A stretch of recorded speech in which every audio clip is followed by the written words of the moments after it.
All right. Hot Slachel Twag Gulapu. Gulapu de Asia, this Yaya up Chalep, Chenoa Landry Seed Stats, Realit Bubs Chub. Hi everybody, good afternoon. My name is Chenoa Landry and I'm Puyallup. I'm she, her. And I'm also a community health worker with Native Wellness Institute today. And or not today, every day, I should say. And today we are coming live from the beautiful lands of the Confederated Tribes of Grand Ronde. And I'm actually at our Native Youth Wellness Warrior Camp that we do every summer. And so this is the first year we've been back since the pandemic. It kept us away from each other. So it's really exciting. It's an exciting time for us, and it's a really good time for the kids. And they're just getting off their meeting and they're heading over to lunch. And so I'm hoping that it won't be too disruptive, but anyway, here we are. So I wanted to introduce two of my wonderful, beautiful colleagues, Ashleigh and Erin. So I'll go ahead and pass it off to whichever one of you is ready to introduce yourselves. Okay. Hi, everyone. My name is Ashleigh. I am Danae from New Mexico. I use she, her pronouns, and I have the beautiful opportunity to work with Chagu Monkey Lush, help me grow, and with Erin over here. So thanks again. Thanks for the invite.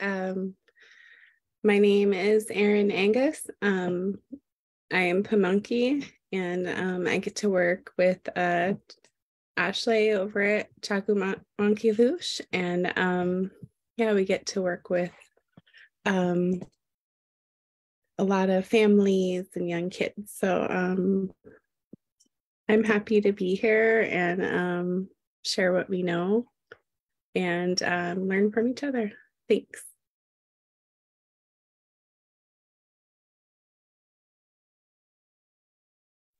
Nice. Sorry, I couldn't hit my unmute button. Awkward silence for a second. So the reason we were doing this power hour today was to talk about sleeping and the importance of sleep, especially for our infants, and the importance of safe sleep. And so this is part of an effort that's been ongoing that we've had so Native Wellness Institute is a part of the Future Generations Collaborative, and we also call it the FGC. And the FGC, for those of you who don't know, a lot of you probably have been watching these power hours for a long time, and so you do know.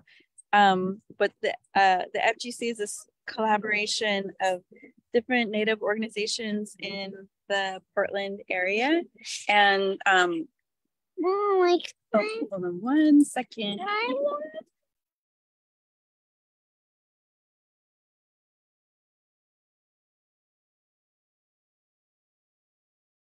That's the fun of like working from home. So I have a son, I'm a mom also. And that was Maisie, who was like really excited to get on this call, but I don't think he understands that this is live. He just sees his friends on the screen, and so he wanted to say hi. So anyway, we're part of the FGC, and we've been doing work for. It's been an official collaboration for over 10 years, and we've been with the goal of healthy pregnancies. So, and preventing substance impacted pregnancies. And so we are continued this work, and at the heart of the FGC has always been our infants, hence the Future Generations Collaborative. And one of the things that we have seen as public health workers is a higher incidences of infant mortality, and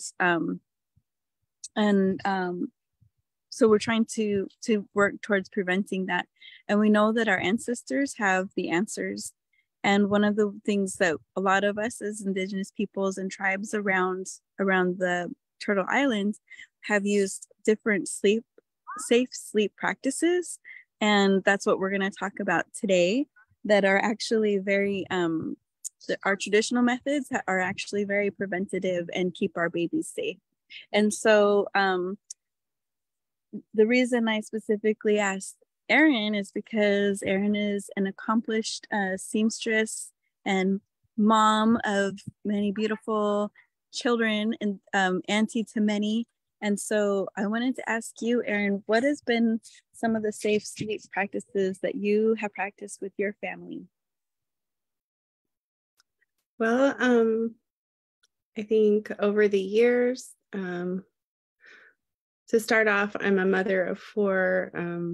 My oldest is 22 now, and have an 18-year-old.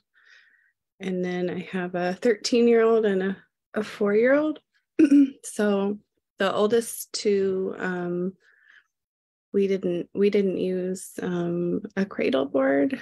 We just used a cradle that was in the family until they were kind of starting to roll over, and then put them in a crib. So I think with our 3rd child, we met an elder in the community. I think my husband's grandmother, we'd reconnected with his side of the family, their Nimi Poo Nez Perce, and she introduced us to an elder in the Portland community. And while I was pregnant, she showed us how to make a cradle board. So with her, we used one exclusively, like instead of a cradle, instead of a crib, until she was old enough to sleep in a bunk bed. But and the same with our 4th child. So it was definitely different how we could put them to sleep, and just, I don't know, it made life a lot easier. And it has its challenges, but that was like our first introduction, was like halfway through our parenting journey. And you know, the impacts are real.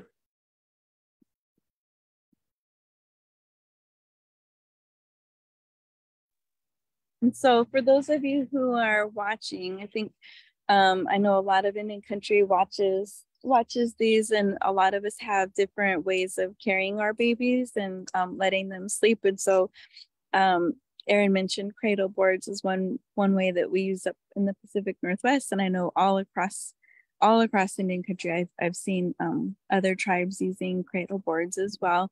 And then like my husband's tribe, they use a lot of moss bags.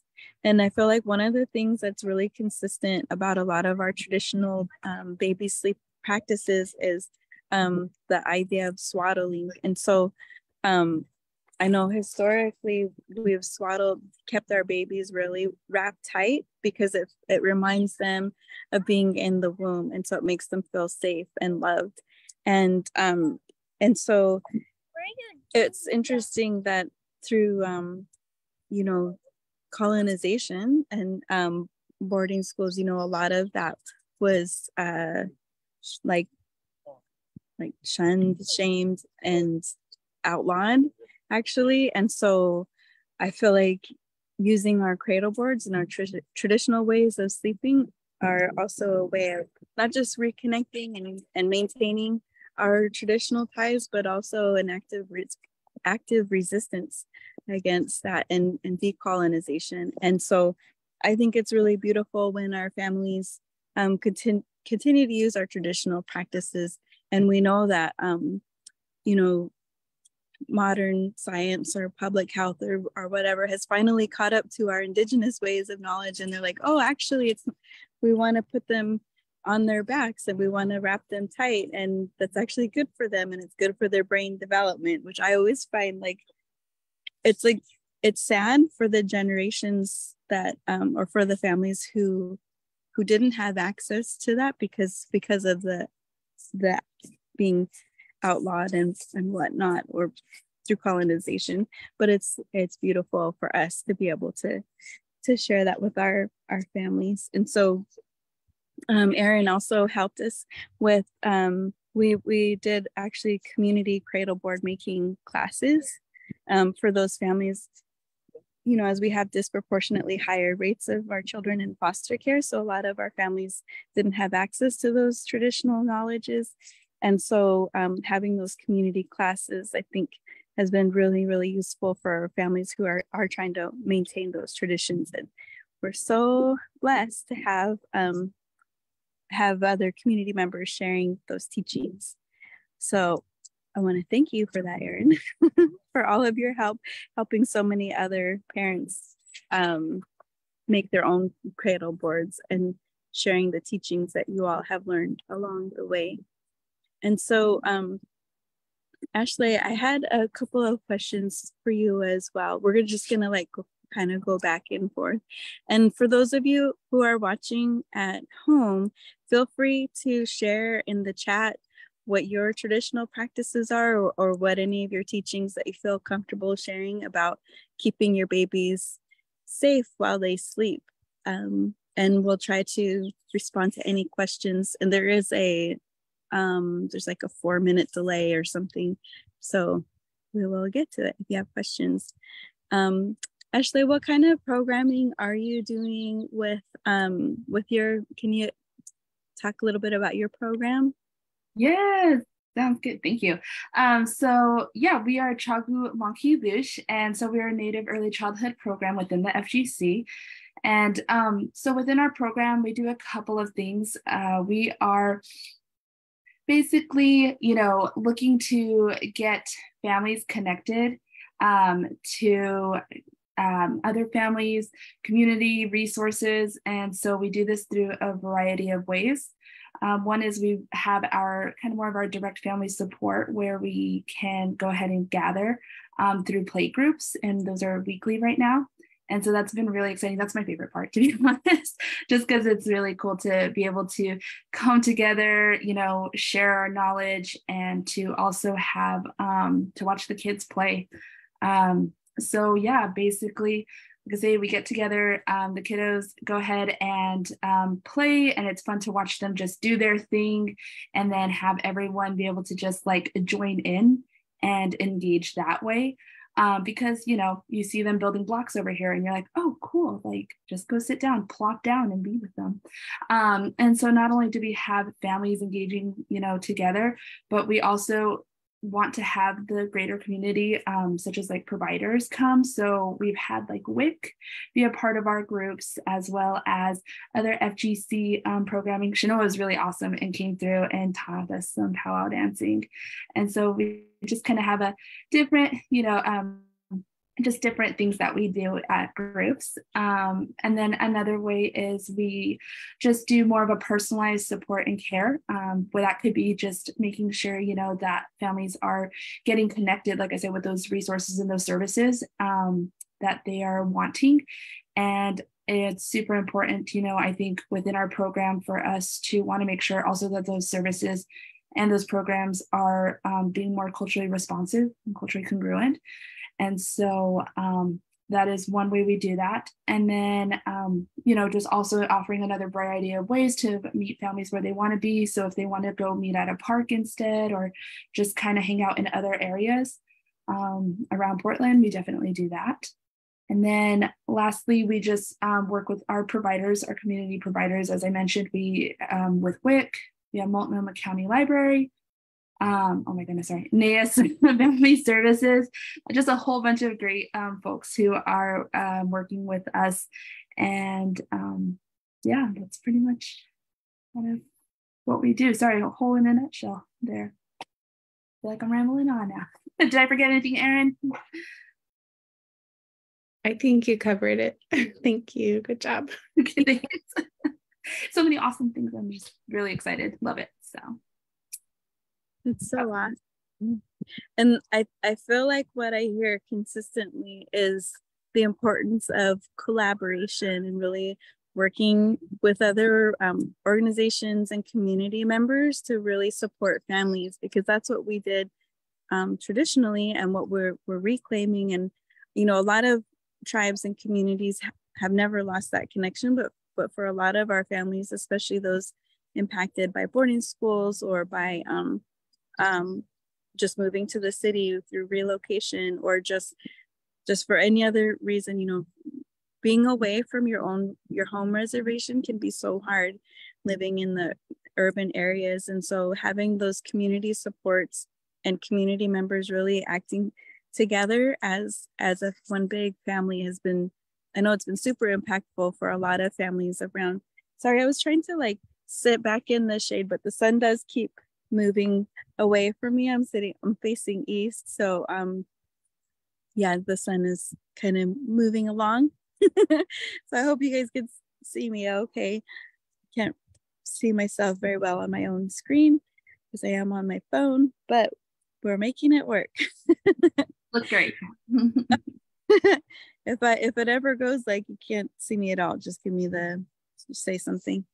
But yeah, I think what's really cool too about the collaboration is families can enter in any direction. You know, there's no wrong door, as they say. So if somebody comes to NAIA for a food box or whatever, and then they hear about the program that you're doing, or if they come to one of our vaccine events that the FGC has collaborated and put on, then I know you both have been doing a lot of outreach work to just say, hey, also we have this really cool program that supports growing families. So I think that's so important, because we do have those, while we have a lot of disparities in when it comes to maternal health and baby health, we also have a lot of strengths. And I feel like our strengths can really help us, or our traditions can really help us be strong and be healing. And so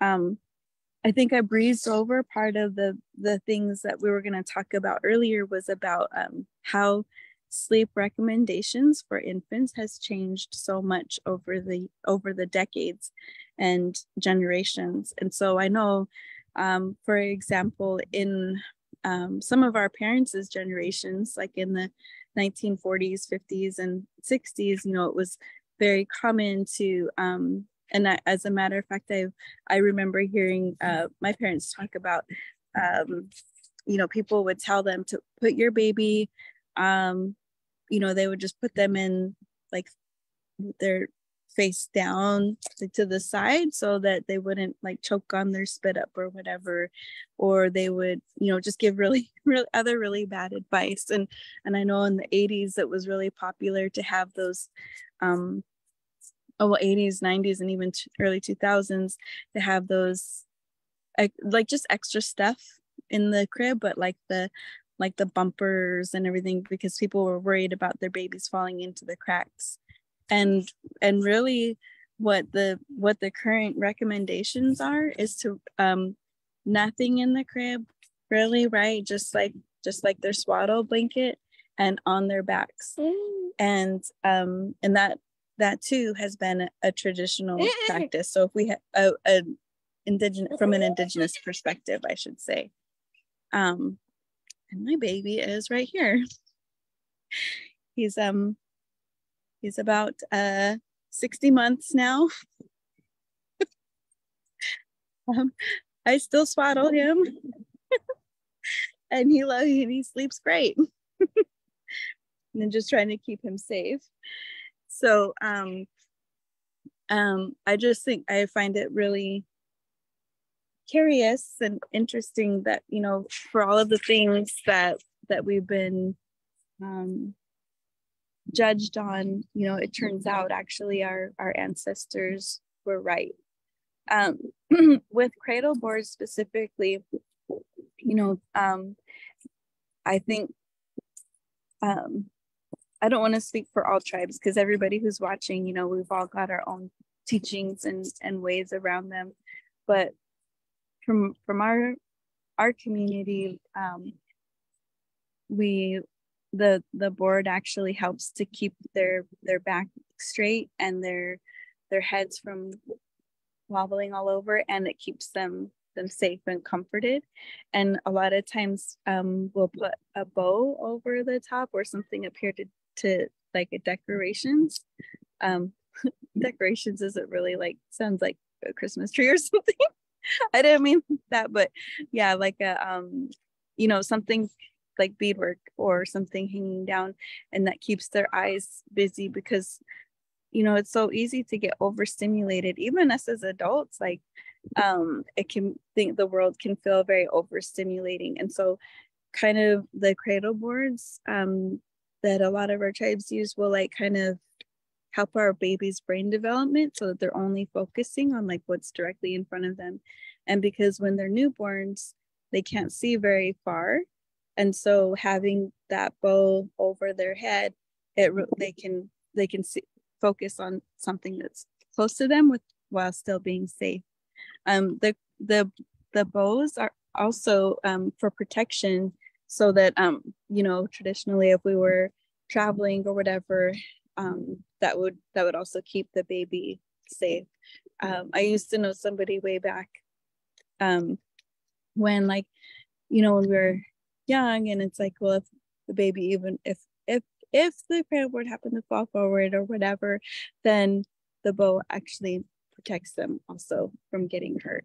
So cradle boards, the way to go if you can.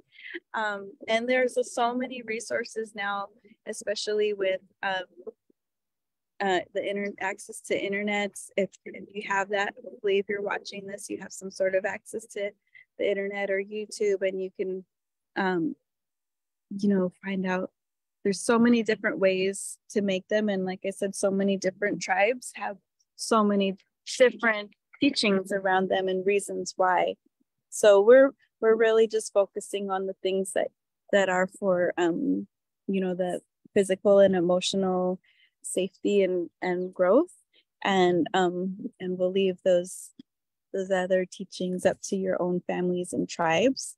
But I was wondering too, from either one of you, if you had any knowledge or other sharing other teachings around cradle boards specifically, or I know that there's another item in the Chago Manaki playroom that is near the fireplace. I'm wondering if either one of you were interested in talking about the hammock.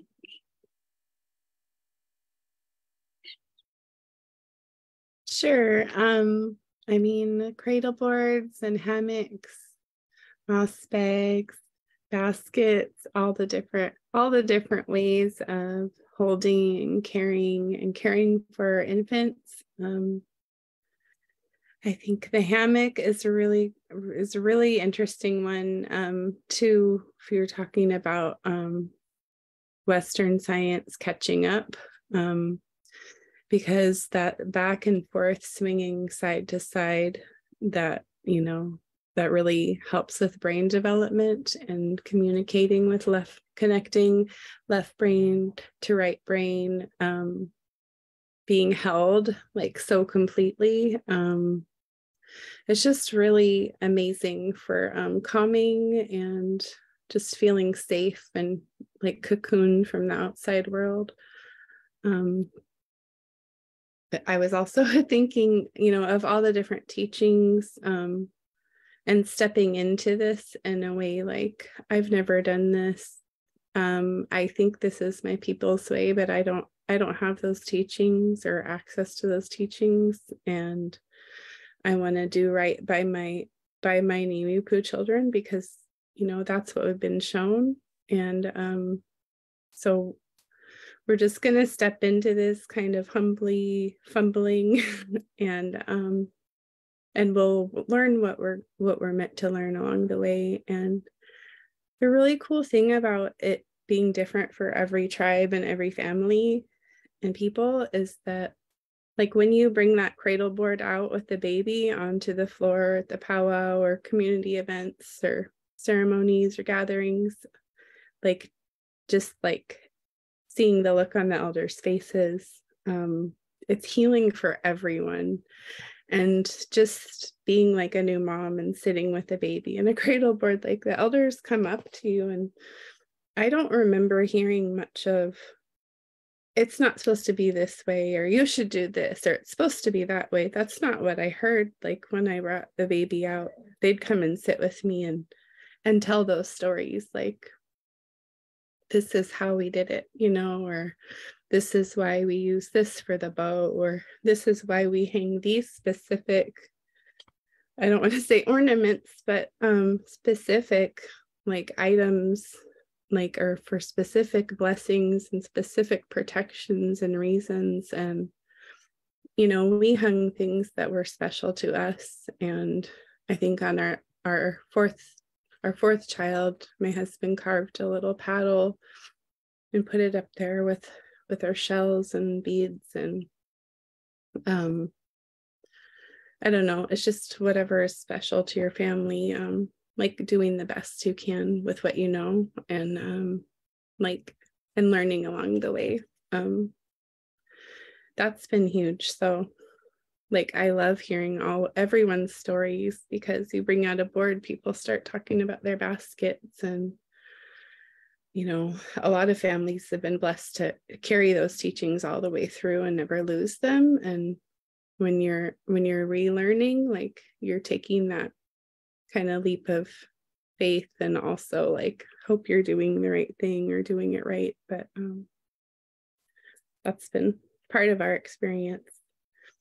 And we talk about it a lot. And my husband was saying the other day, just like, that opened up a whole world for him to be able to bond with the baby and like soothe them without having breasts or or milk to provide. Like, he would be able to put the babies to sleep. And I remember, I'm like, this is great, you know, I mean, it's great for everyone, because like our daughter was in a board and she outgrew it. So we had another board, or we had a fancy board and an everyday board. I don't know. We had a couple of cradle boards around, and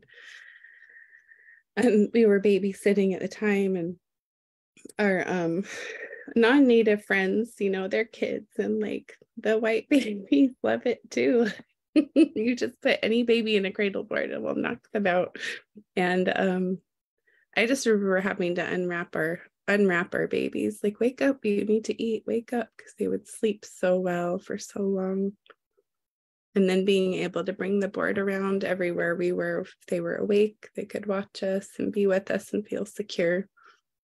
So I think it was really good for bonding and attachment, and involving other family members, and that ability to soothe and be along for the ride. If you're on a hay ride at the pumpkin patch, or like watching dad saw like wood outside, or at the farm, like bring the baby to the farm, like everything, just everywhere, so the baby can always be with you. I'm done rambling. It's good. It's not a ramble. It's all good information. I was just going to piggyback off of Erin really quick. It's just so beautiful to see her and Lucas. We have a cradle board in the room, and I believe that you made, right, Erin? And it's super beautiful. And it's just been neat to see the kids be curious about it, and they're getting that knowledge passed down to them, because I know you all have brought it down, you and Lucas, and showed them how to use it. And so it's just been really beautiful to see that, you know. So thank you, Erin.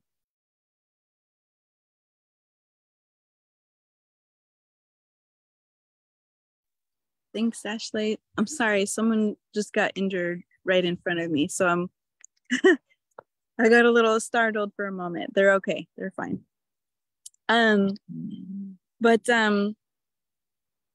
what I was gonna say too about the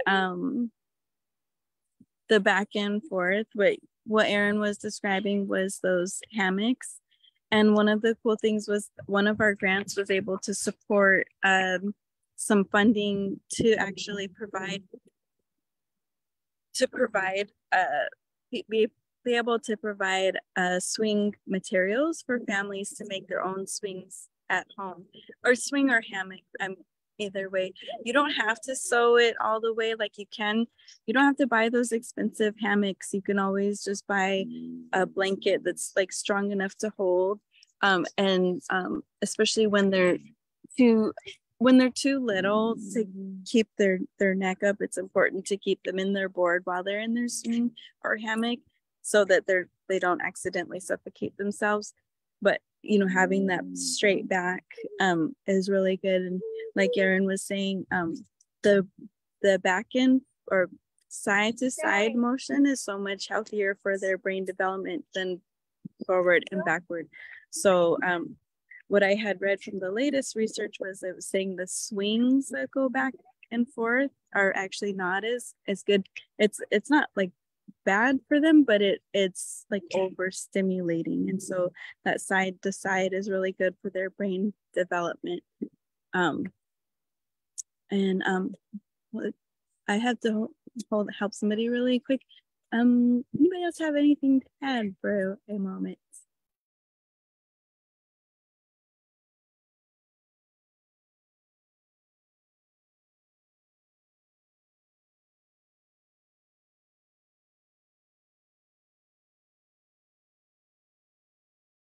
I'm just trying to think. I think when we were talking about the recommendations for safe sleep. I remember in the early 80s, I was still in the generation of being put face down to sleep, as Chenoa was saying, not to aspirate. So they, the parents were all doing, what we always do, which is like the best we can with what we know. And then they changed it to the back to sleep program, and the SIDS rate, the sudden infant mortality rate, and it got better. But I think that also caused a lot of babies to have kind of like a flattened skull on the back of their head, and have the neck development slowed down more. So they started recommending tummy time, and that's a really good practice, whether you're in a cradle board or a crib or anything, is building up those strong neck muscles. So we, sometimes people wait a while until your baby starts to raise their head.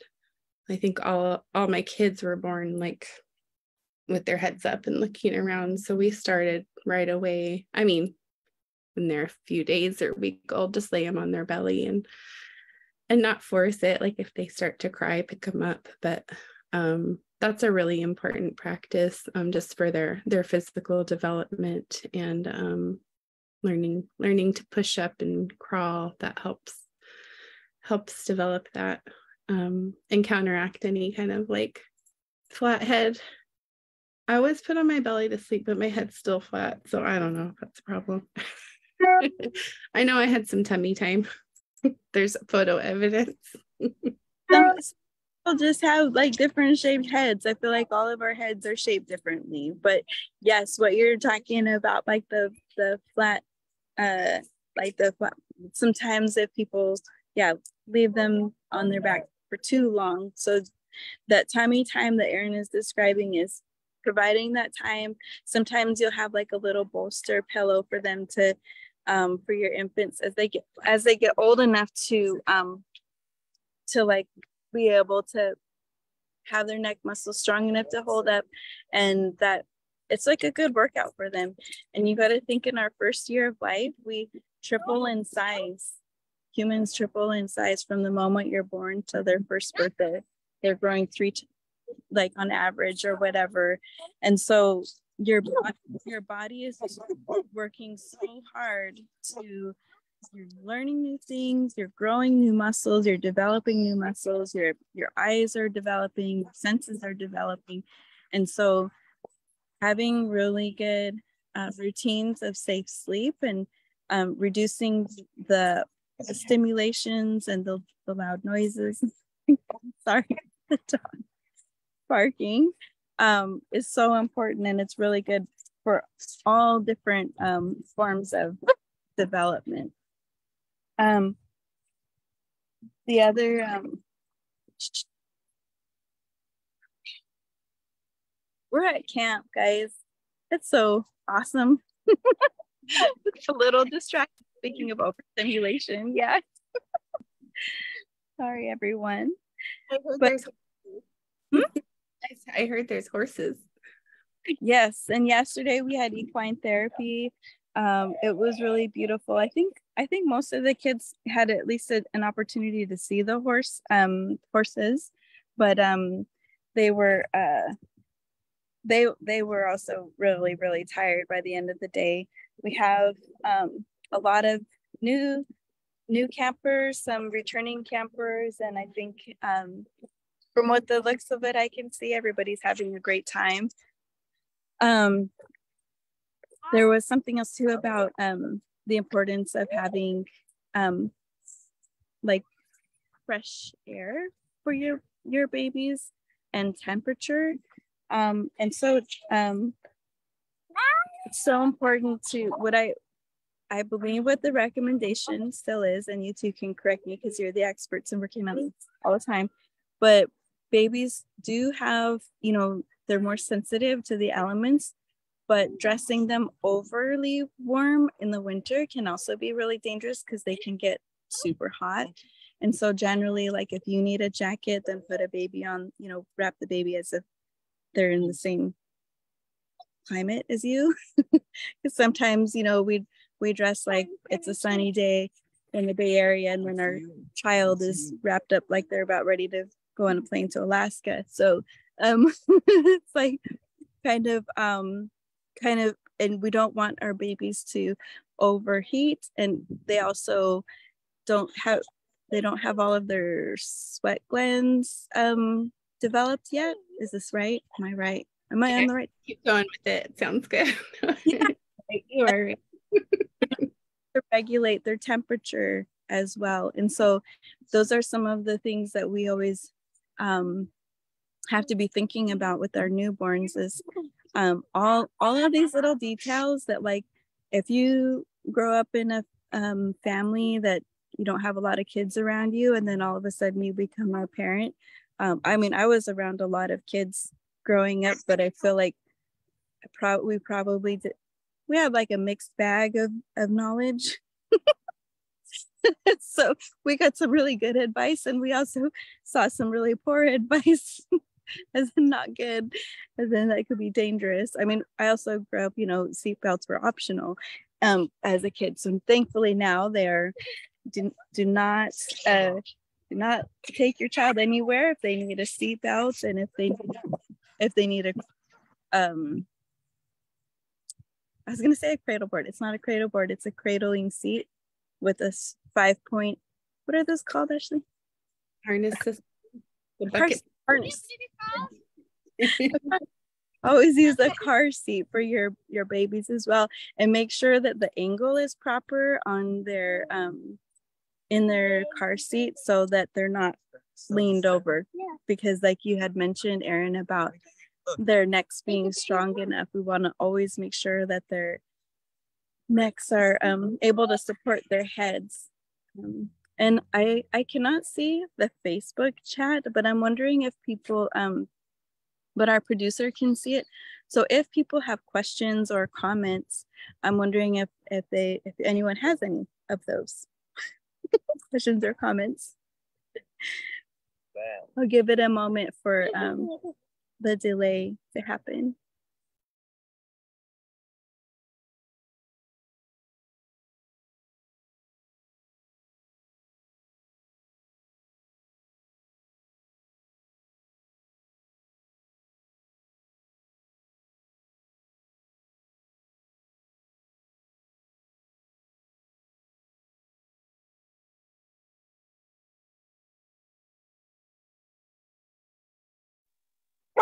Sorry. I've been giving everybody a short meditation break. Actually, our four-legged friend here was wanting to share some Get your hands out of there.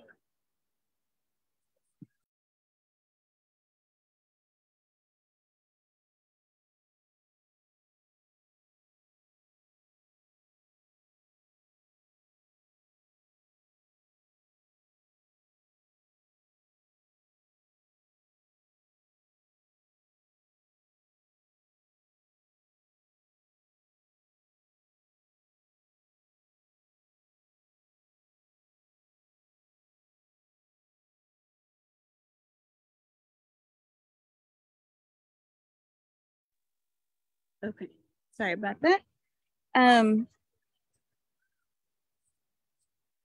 The other thing about I keep thinking of it and then I forgot and then I thought of it and I forgot again and then I thought of it again about cradle boards is you do have to watch how long you keep them in because of the, you want to make sure they're getting enough exercise. But I know that my son slept really well in his, and you can even keep them in there while you're nursing them. And it makes it really convenient. And, if you're able to nurse your child, like breastfeed your child or chest feed your child, it can be a really good bonding experience for both of you because you're making the eye-to-eye contact and you are you're bonding with them. And so if you're able, then I really strongly encourage folks to do so. And if you need support, there are a lot of breast and chest feeding supports nationally that support parents in trying to provide that for them. And so we know that breast milk is one of the first foods. It's a first foods, and it's a traditional food. Our people from most tribes that I have known and heard of, breastfeed their children. And so if you're able to, I strongly encourage that if it's a possibility. And I know that, it's not always a possibility for everyone, but you can still bond with your child and feed them in their cradle boards, which I think is a really cool thing because, there's so many other baby holders on the market that you're not able to feed your child in because, I think you don't want to just put your baby in a swing and let them hold their bottle because you're missing out on that one-on-one time. I don't know if either of you had any additions just about chest feeding or breastfeeding.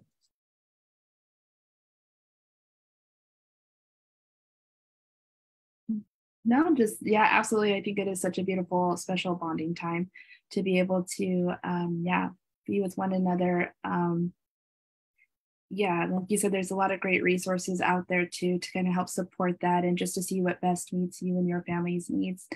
But yeah, I really loved it. I had the opportunity to be able to breastfeed and to have that skin to skin contact too. And I loved it. It was very nice. But anything with bottle feeding and being able to also just hold closely to the chest to hear the heartbeat to, be in sync with one another. It's very special. So.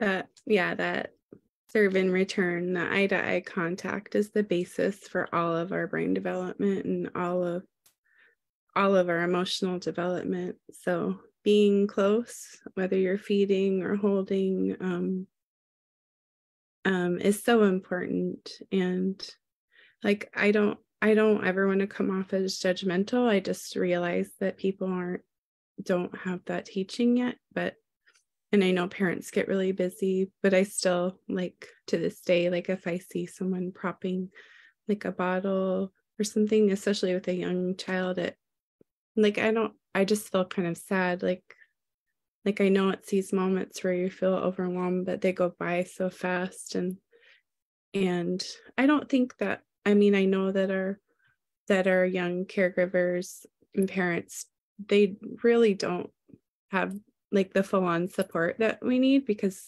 we're supposed to be surrounded by family and community, like on the daily basis, really. And that's such a precious and vulnerable time for caregivers. So, I mean, I really want everyone to be able to feel supported and that they can really just sit and take that time. Because when you know how important it is, like, you really have to almost fight for it and like be really mindful of, like, you know, these things.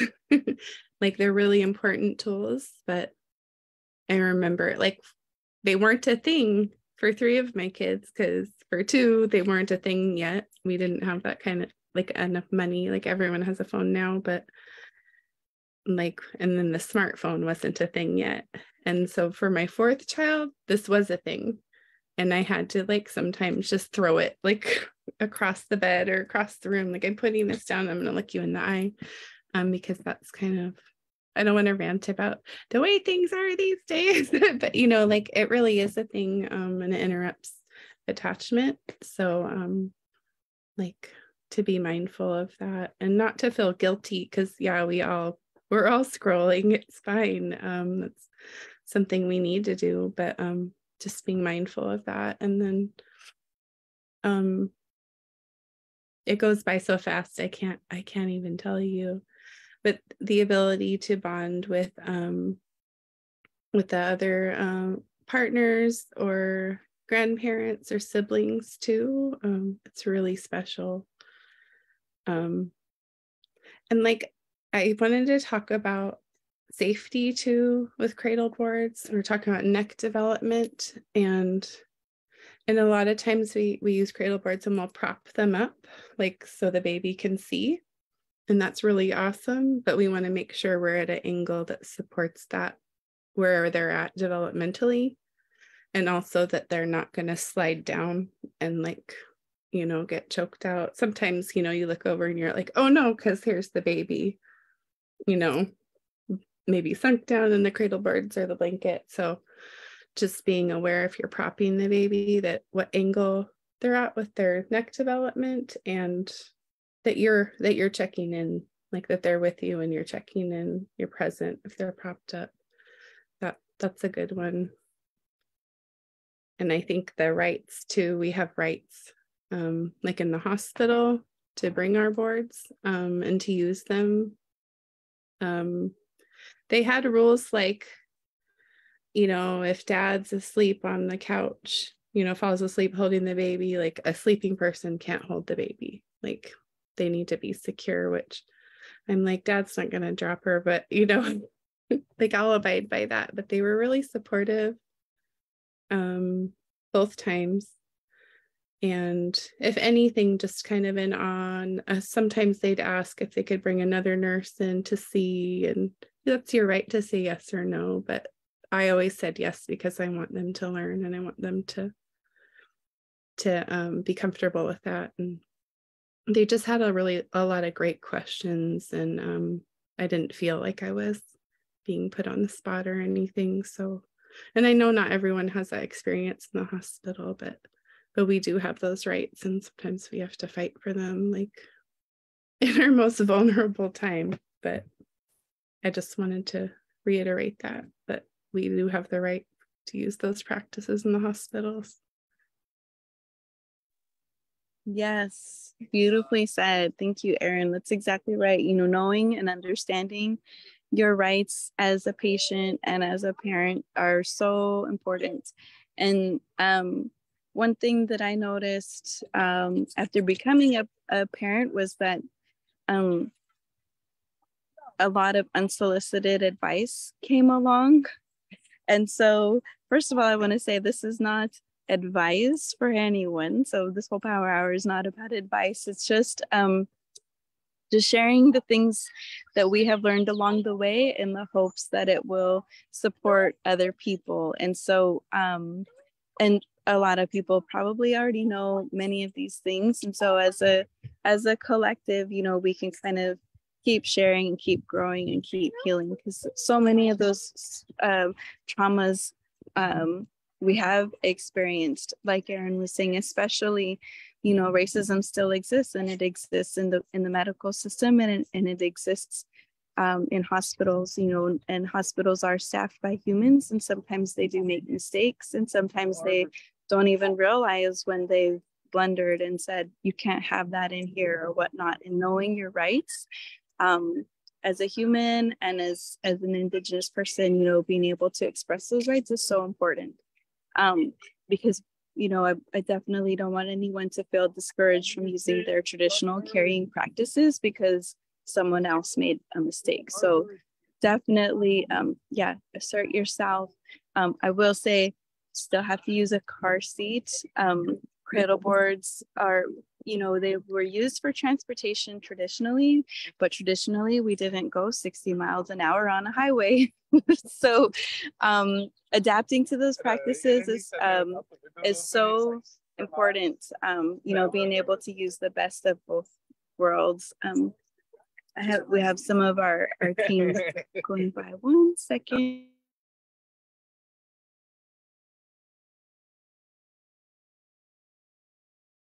When you said that, I was thinking, I wonder how fast downriver.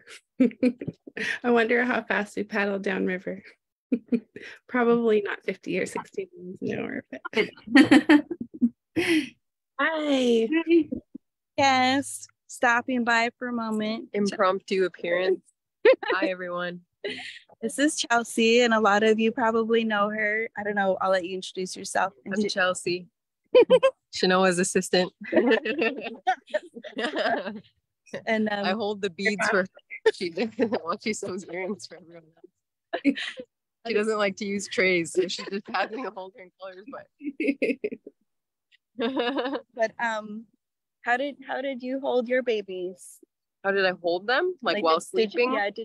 Sleeping. I always just had them kind of right next to me. Like I would cradle them in my arm, and I mean, I'm a sober person, and so I know that as long as there's no substances involved, then co-sleeping is, safe. And that's been my family's tradition, and that's what I continued, and never had any kind of scares of anything bad happening. And it was and still is my favorite thing to sleep with my babies. And to this day, my little one sleeps with me, and every day I end up way on the edge of the bed, and then she's perpendicular like a T, and she shoves her head on my hip.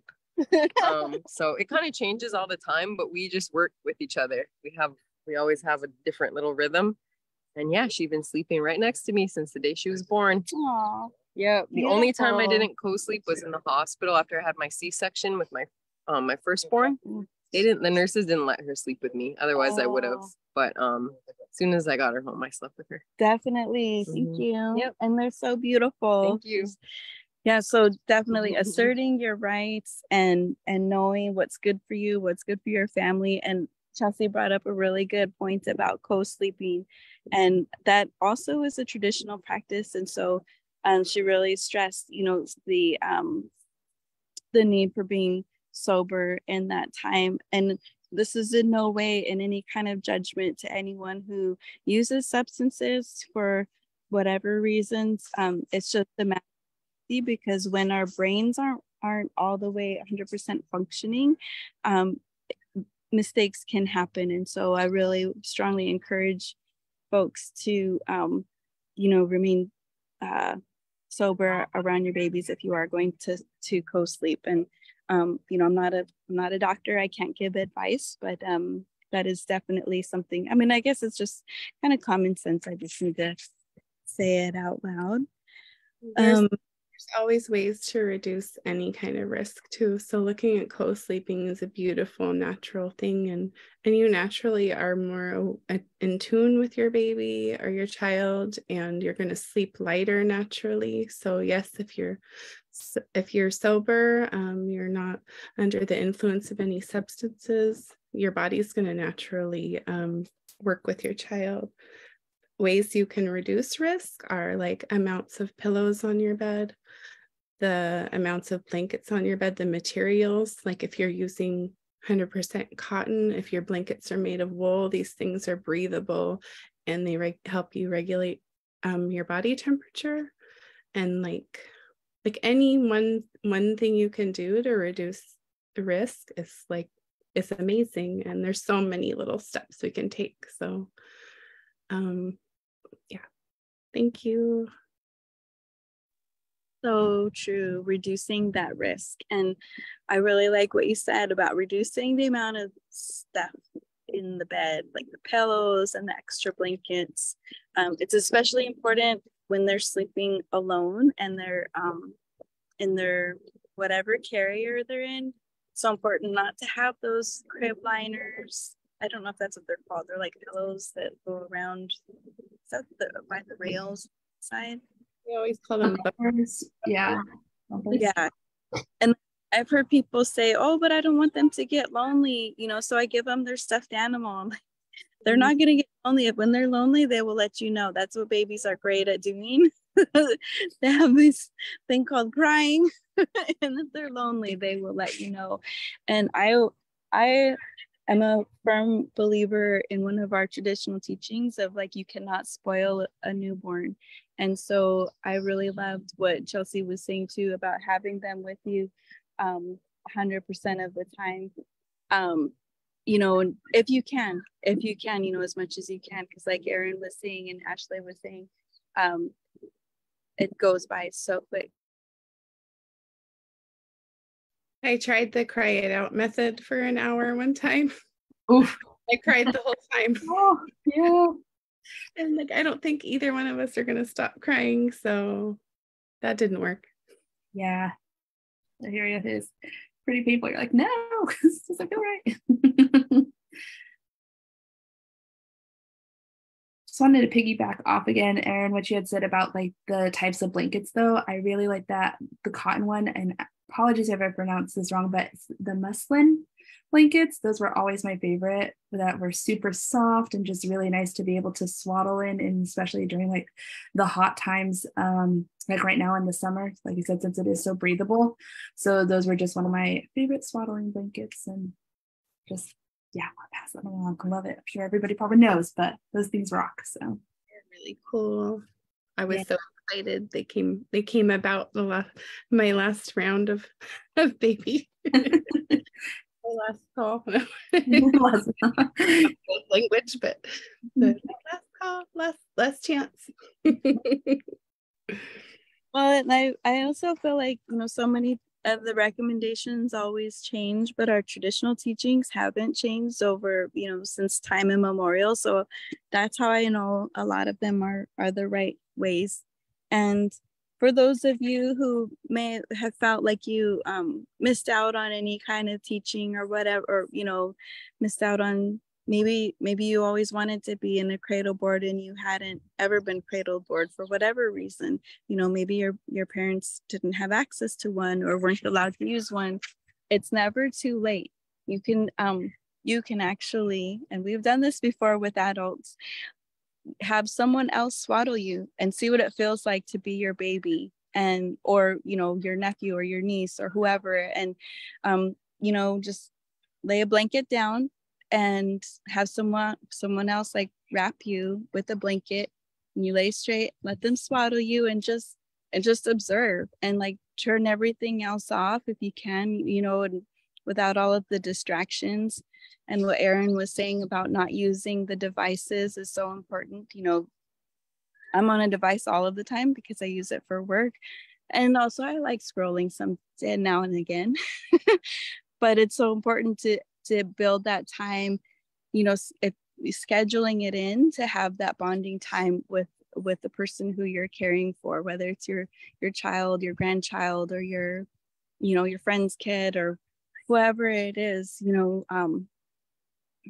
building that time in, and yeah, give yourself a swaddle sometime, and just observe what it might feel like, and to feel that safe comfort of that feeling of being in the womb. I think it's a really fun and cool experience, which we've done with families. I was fortunate enough to have parents that my grandma actually got them a cradle board, and my mom would she said that she would just like put me in my board and like hang me on the tree and read her book. She was like, it was great. And I was like, cool. you just left me there or no? But she said that, you know, but I slept so well in the cradle board. And so, and I was safe. And she said she did get judgments and people would be like, what are you doing to that baby? But she knew, and she's Swedish. My dad is native and my dad's Puyallup and my mom is Swedish. But she could recognize the safety and the love and time that went into making the cradle board, and the love and time that she spent just swaddling me as her infant. And so I just think all of those things, just even at a surface level, are so beautiful. So I'm hoping that those of you who are watching this feel good and maybe inspired to continue to using your traditional ways of knowing and teaching, or reconnect with those ways of traditional teaching. So anyway, Ashleigh or Erin, do you have any final thoughts?